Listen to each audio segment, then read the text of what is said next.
No jakby to przeszło, no nie?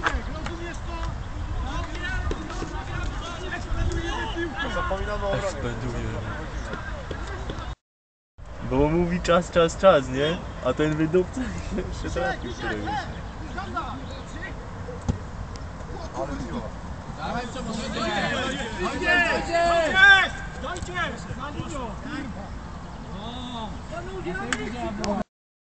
Ale na parcie.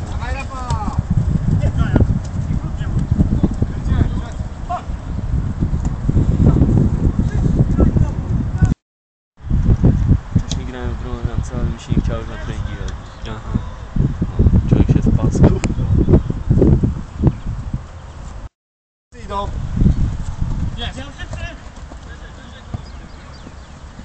No niedobrze.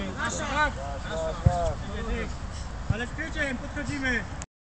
Z boku to boisko ładnie wygląda, ale jak się wejdzie na środek już to chuj mu w dupę. Lekko na łód, lekko na łód.